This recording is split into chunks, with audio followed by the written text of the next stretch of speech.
Hey Zwifters, Eric from Zwift Insider here, and I'm doing a little demonstration video that will just be an add-on to an article that I'm working on for Zwift Insider about using the play controllers and the draft effect.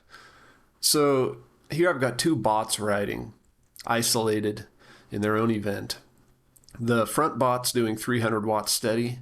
I've got the back bot, which I'm controlling with play controllers, doing 240 watts sitting in the draft. I found this to be just kind of a good happy medium for the purposes of this test. So what I want to show you is I have a sauce overlay. Sauce for Zwift. If you don't know what it is, Google it. There's a sauce overlay that's showing the draft percentage that we're getting.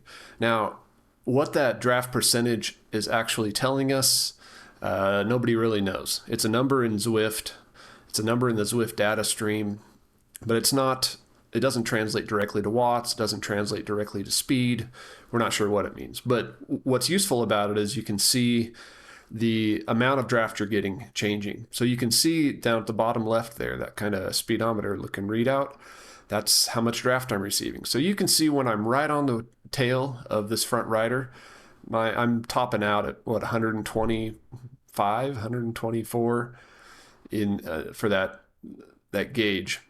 But then watch what happens as I move out of the draft. I'm going to just kind of go to the side a little bit, and you'll see that number drop all the way to 0 when my rider no longer sits up but crouches down and goes in the drops. I'm no longer drafting. So you can see when I'm out the edge, when I'm about a foot off center, I'm a little too close to the front rider to do this quite right. I'm going to hit my brakes. Look at that. Hitting my brakes, tapping the brakes. So if I'm about here, I'm still in the draft right there. So you can see if you're maybe it's like a foot to 2 feet kind of off center, depending on how far back you are from the rider. You're still in the draft, but the number is much lower. Number like right now is about 70, 80. If you get right on the edge, it's about 40 or 50. So you're still in the draft technically, your rider's still setting up, but the draft benefit you're receiving is actually a lot less. What those specific numbers are, I'll have them in the article, but just in my tests so far, what those numbers appear to be is I can sit in the draft right on this rider's wheel at about 212 watts. That's already been confirmed with tests I've done in the past. If I'm on the edge of the draft, like right about here, it's more like 240 watts it's going to take. So you're losing some of that drafting advantage when you're on the edge. And then if I go all the way to where I'm outside of the draft, which is like right now, or if I was all the way over here, if I'm all the way outside of the draft, I have to be matching the rider's output. So I'd have to be doing 300 watts to keep up with the rider. So that just gives you an idea. So there is a little bit of margin when you're drafting.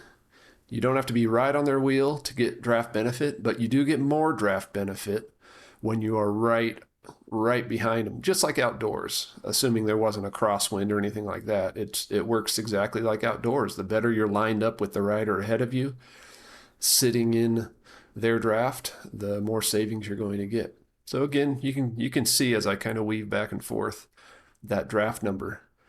I can get really close to, I can get it over 100 even when we're not on a short climb like we are right now, slight uphill, because that draft percentage is actually based on rider speed as well, which makes it a bit confusing. But yeah, you can see it change as I move a little bit. All right, well, got to go work on that post. Right on, everybody. Talk to you later.